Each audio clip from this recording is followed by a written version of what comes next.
पूरी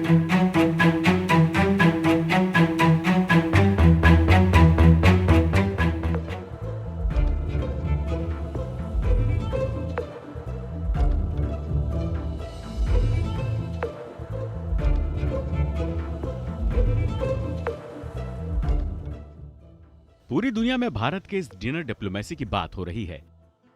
जो Biden, Rishi Sunak, Olaf Scholz, Mohammed bin Zayed, Mohammed bin Salman, Tayyip Erdogan, Giorgia Meloni, Anthony Albanese जैसे दुनिया के बड़े बड़े नेताओं ने शुद्ध शाकाहारी भारतीय व्यंजनों का स्वाद चखा। विदेशी मेहमानों को भारतीय स्वाद हमेशा याद रहे, इसके लिए पिछले कई दिनों से तैयारी चल रही थी और जब डिनर शुरू हुआ तो सभी मेहमान खाने के स्वाद की ही बातें करते नजर आए। मेहमानों को खास तौर पर चांदी के अर्क लगे बर्तन में डिनर परोसा गया। राष्ट्रपति द्रौपदी मुर्मू के इस डिनर प्रोग्राम में भारत के उस संकल्प की झलक भी शामिल थी जो दुनिया से भुखमरी खत्म करने की मुहिम के तौर पर शुरू हुई है। विदेशी मेहमानों के इस डिनर में रागी, ज्वार और बाजरा से बने आइटम को प्रमुख तौर पर रखा गया था।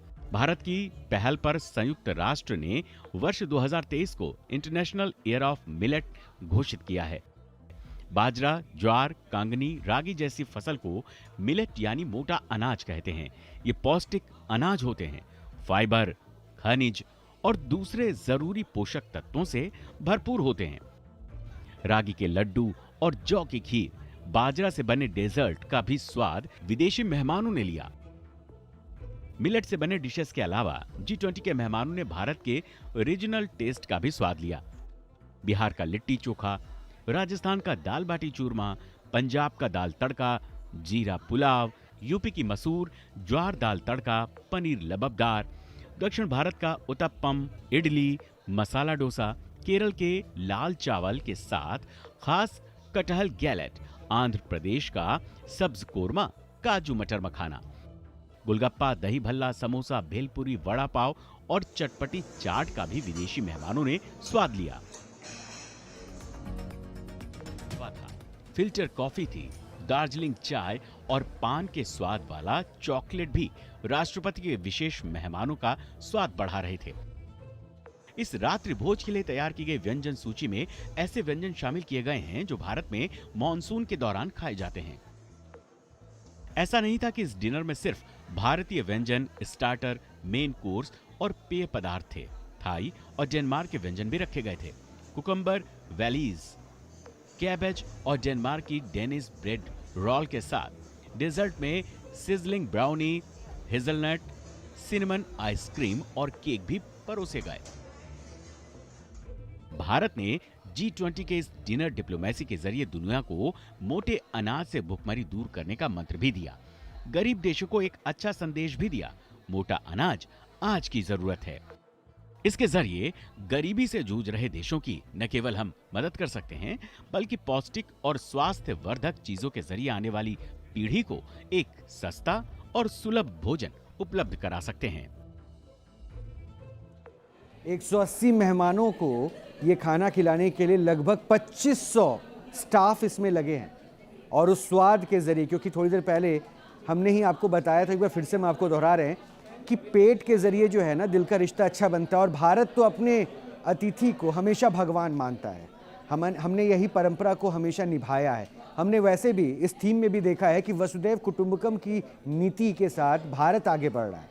ये अलग बात है कि चीन ने इसका विरोध भी किया था, लेकिन आज जिस मंच पर भारत की समझ, भारत की सूझबूझ, भारत की सामंजस्य बैठाने की जो एक अलग तरीके के साथ दुनिया ने एक अलग तस्वीर देखी और उस मंच पर जिस तरह से भारत के अफ्रीकन यूनियन को शामिल करने के प्रस्ताव पे, यानी वो अफ्रीकन यूनियन जिसमें 55 देश शामिल है, उस अफ्रीकन यूनियन को शामिल करने के प्रस्ताव पर जिस तरह से लोगों का मुहर लगता है, क्योंकि 3 महीने से प्रधानमंत्री इस पहल के लिए काम कर रहे थे और अब G20 एक नए प्रारूप के साथ, नए रूप के साथ सामने आएगा। और सबसे जो खास बात रही, थोड़ा सा पीछे लेकर आपको चल रहा हूं, क्योंकि बाली में जब डिक्लेरेशन हुआ था, यानी बाली में जब एक कंक्लूडिंग रिमार्क देना था, उस वक्त 2 ही पैराग्राफ पर बात हो पाई थी और 2 पैराग्राफ पे बात इसलिए हो पाई थी क्योंकि रशिया और चीन ने यूक्रेन वॉर को लेकर तमाम पहलुओं पर अपने पॉइंट्स नहीं रखे थे। इसलिए भारत के सामने ये भी चुनौती थी कि आखिर डिक्लेरेशन के वक्त में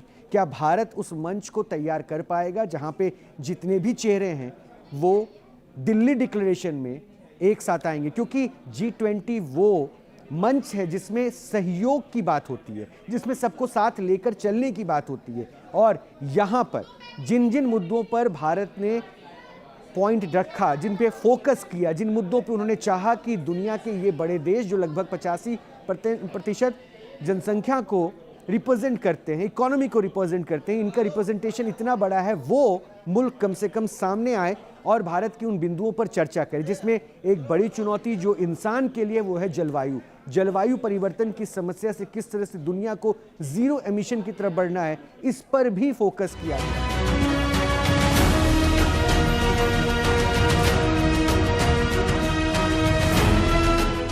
राष्ट्रपति द्रौपदी मुर्मू और प्रधानमंत्री नरेंद्र मोदी ने शनिवार को शिखर सम्मेलन स्थल भारत मंडपम में G20 नेताओं और प्रतिनिधियों के लिए भव्य रात्रि भोज का इंतजाम किया। रात्रि भोज शुरू होने से पहले उन्होंने एक मंच पर अतिथियों का स्वागत किया, जिसकी पृष्ठभूमि में बिहार के नालंदा विश्वविद्यालय के भग्नावशेष और भारत की अध्यक्षता में G20 की थीम वसुधैव कुटुंबकम, एक पृथ्वी एक कुटुंब एक भविष्य को दर्शाया गया। राष्ट्रपति द्रौपदी मुर्मू की ओर से विदेशी मेहमानों के लिए डिनर का आयोजन किया गया था। ऐसे में शनिवार को आयोजित हुए रात्रि भोज से जुड़े विशेष व्यंजनों की सूची भी तैयार की गई, जिसमें चांदनी चौक के स्वाद से लेकर देश के अलग अलग राज्यों के लजीज पकवानों तक सभी को खास अहमियत दी गई। ऐसे में जानते हैं आइए G20 के गाला डिनर मेन्यू में क्या क्या शामिल था। ब्रेकफास्ट से लेकर दोपहर और रात के खाने तक पूरी 500 से ज्यादा डिशेस मेन्यू में शामिल की गई हैं। सबसे पहले देसी फूड की बात करें। देसी फूड में दही भल्ला, समोसा, भेलपूरी, वड़ा पाव, चटपटी चाट, गोलगप्पे, दही सेव, मिर्ची वड़ा, बीकानेरी दाल का पराठा, पलाश, लीलवा कचौरी, आलू दिलखुश टिक्की, जोधपुरी काबुली पुलाव शामिल है। मिलेट से बने व्यंजनों में समोसे, पराठे, खीर और हलवा भी शामिल था। अलग अलग राज्यों के स्वाद की बात की जाए तो इनमें बिहार का फेमस लिट्टी चोखा, बाजरे के साथ बनी राजस्थानी दाल बाटी चूरमा, बंगाली रसगुल्ला, पंजाब का मशहूर दाल तड़का, दक्षिण भारत का उत्पम, इडली और मसाला डोसा, उरुलाई वाथकल, मालाबर का पराठा, इडली सांभर, अनियन चिली उत्पम, मैसूर का डोसा, चांदनी चौक के स्वादिष्ट व्यंजन शामिल हैं।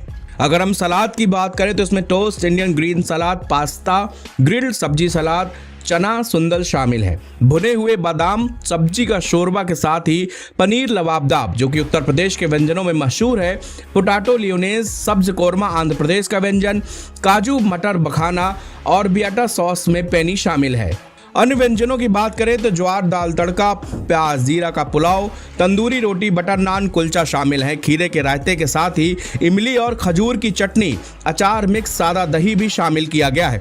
मिठाई के मेन्यू की बात करें तो जलेबी, कुट्टू मालपुआ, केसर पिस्ता रसमलाई, गर्म अखरोट और अदरक का halwa, strawberry ice cream, black currant ice cream, gulab jamun, rasmalai, malai ghevar, गुलाब चूरमा, पिस्ता कुल्फी, गोंद का हलवा, श्रीखंड, मलाई कुल्फी विद फालूदा, केसर पिस्ता ठंडाई सेवैयाँ, दाल बादाम का हलवा, मिश्री मावा, खीर, गाजर हलवा, मोतीचूर के लड्डू, ड्राई फ्रूट्स की मिठाइयाँ, अखरोट अंजीर का हलवा, अंगूरी रसमलाई, एप्पल क्रम्बल पाई और जोधपुरी मावा कचौरी है।